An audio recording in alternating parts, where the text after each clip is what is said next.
Hello,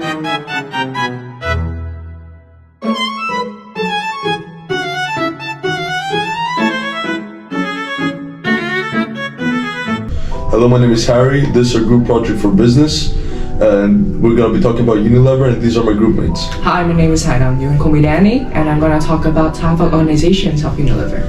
Hello, my name is Imran. I'm going to talk about stakeholders at Unilever.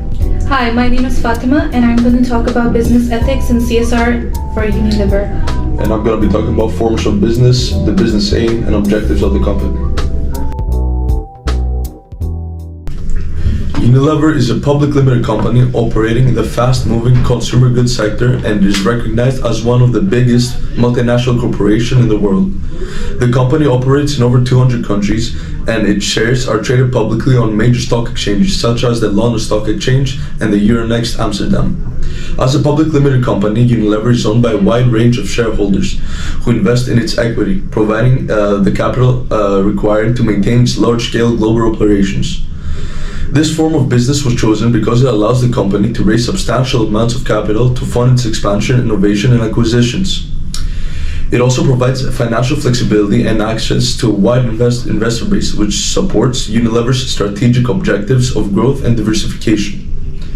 The transition to a public limited company structure was a natural evolution for Unilever as it expanded globally and required greater funding, transparency, and governance to sustain its multinational presence. Being a public limited company provides several significant benefits for Unilever. The ability to raise large amounts of capital from investors worldwide has allowed the company to finance product development, acquisitions, and expansions into new markets. Public ownership also enhances Unilever's reputation and credibility among consumers, business partners, and investors, strengthening its position as a trusted global brand. Limited liability protects shareholders, encouraging further investment, and public reporting requirements enhance transparency and corporation accountability. However, there are also limitations associated with being a public limited company. Unilever must comply with a strict financial reporting and governance regulations, which can be costly and complex to manage. Share prices also are subject to market fluctuations and may not always reflect on the company's real performance, creating volatility and external pressure. Moreover, because ownership is distributed among numerous shareholders, management decisions, often influenced by investors' expectations, can sometimes constrain flexibility and long-term planning. Unilever should continue operating as a public limited company because its structure is the best for its size, global presence, and long-term strategy. The public ownership model allows the company to access financial resources, attract global investors, and maintain a level of transparency expected of an international corporation.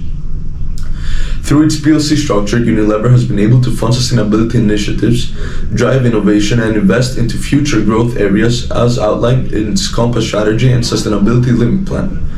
Converting to a private company or another structure would restrict its ability to raise capital and might undermine investor confidence. Given its extensive brand portfolio, international operations, and commitment to sustainability business practices, remaining as a PLC is the most effective structure for Unilever to maintain growth, meet shareholders' expectations, and sustain its leadership position in the consumer goods market. Unilever's mission is to improve lives globally through sustainability and socially responsible business practices. This mission traces back to the company's founder, William Lever, who emphasized the principle of shared prosperity, a value that continues to guide Unilever's business strategy today. The company's vision is to achieve consistent and responsible growth while reducing its environmental footprint and making a positive social impact.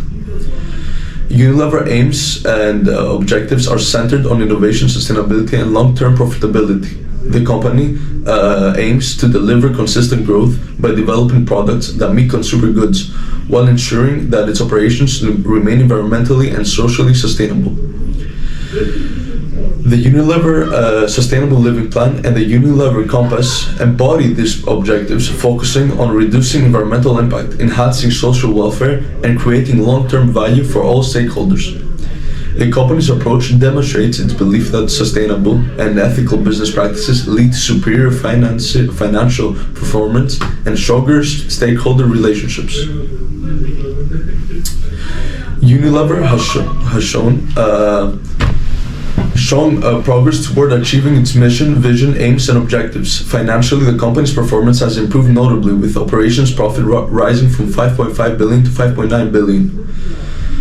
The company has implemented cost-saving measures that generate around 800 million over 3 years, reinforcing its commitment to operational efficiency and responsible resource management. Unilever's focus on innovation and sustainability has strengthened its market position and brand reputation, helping it attract environmentally conscious consumers and investors. Unilever's strategic direction, improved financial outcomes, and dedication to sustainability, which indicate that the company is making steady and measurable progress towards achieving its long-term mission and objectives. However, I had a question. What exactly is a business ownership model? A business ownership model is when the public or a public company or a local government owns the service instead of a private shareholder group or a private company. Okay. And I want to ask how they achieved it, like growth action plan. They have many ways of achieving the growth action plan. One of them was last year they spinned off their Ben & Jerry's, which they owned, and invested the money which was put into it in other sectors of the company. Sorry. Okay, now moving to me, which is the organizational structure. Well, matrix structure is a model that Unilever use now. It's where the worker will report to more than 2 managers, which means that team members will report to not only the project leaders, but also the head of the department. And also, they can create new products and new ideas without realigning their teams.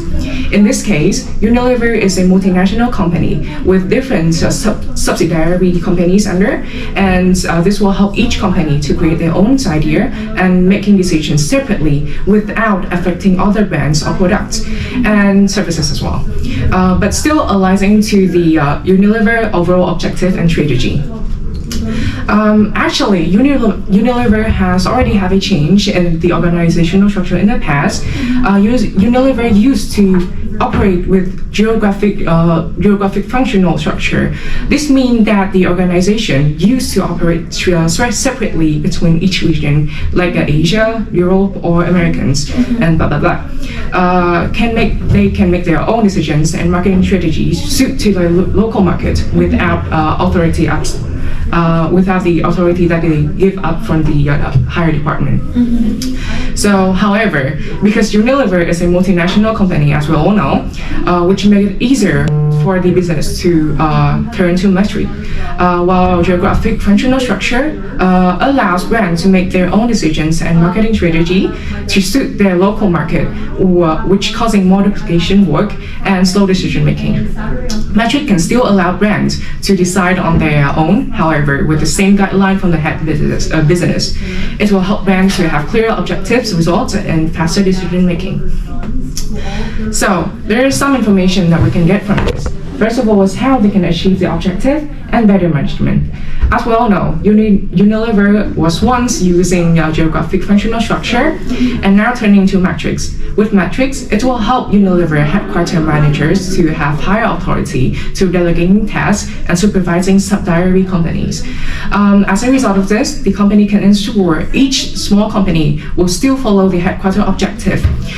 In addition, Matrix structure will also require employees to report to 2 managers, which can help the company to have better decision making in the future, as well as there will be 2 people to making decision with each other about one situation, which can enhance in the plan in order to create decision for a company. It's going to make the better decision. Yeah.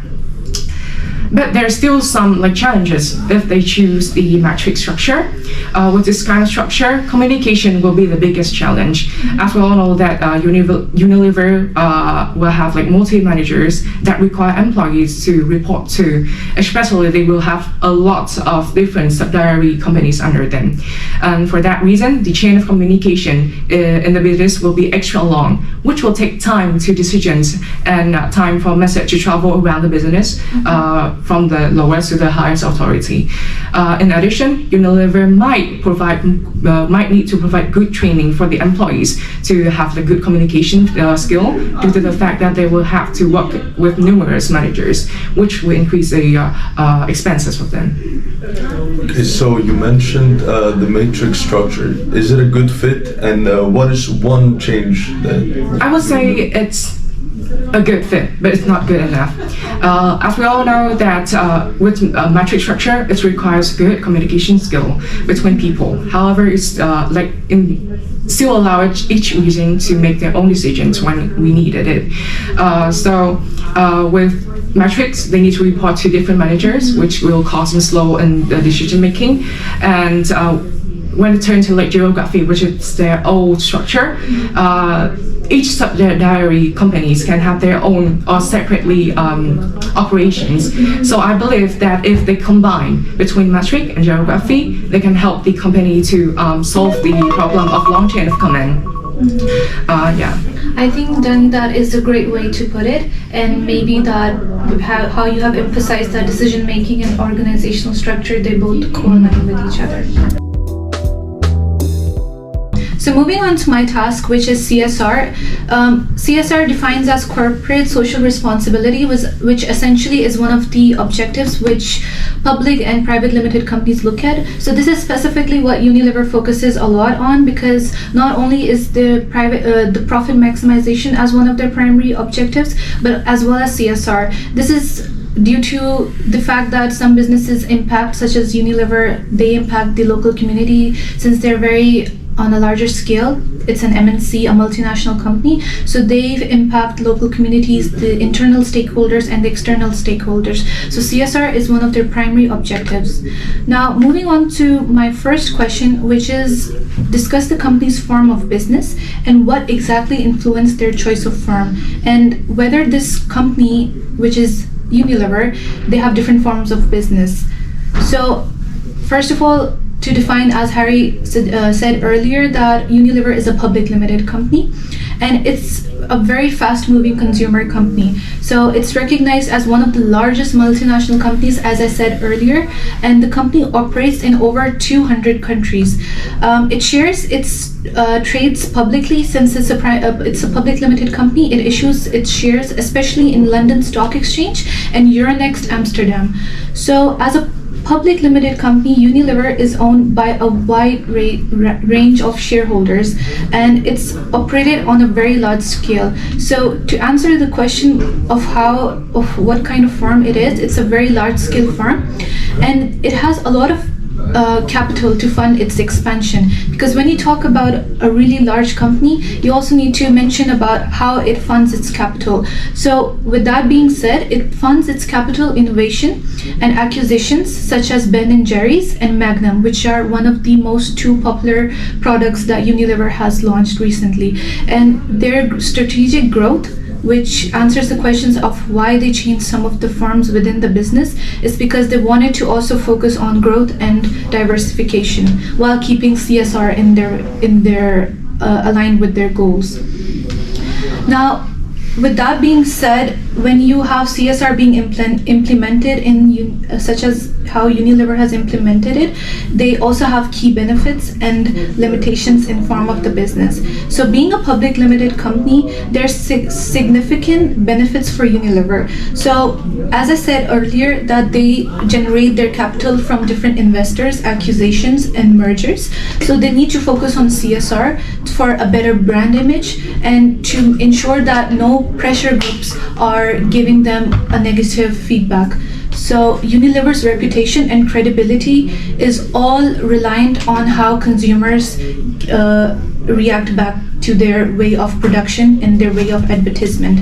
So they strengthen their brand image and their credibility by focusing a lot on CSR, which essentially helps them with not only getting capital from the investors, but also making sure that they have a wide consumer range. Mm-hmm. So, yes, would you like to ask something? Actually, I really like how you define it so clear. Yeah. But I've been wondering. Yes. How can they balance between the being ethical and stay profitable?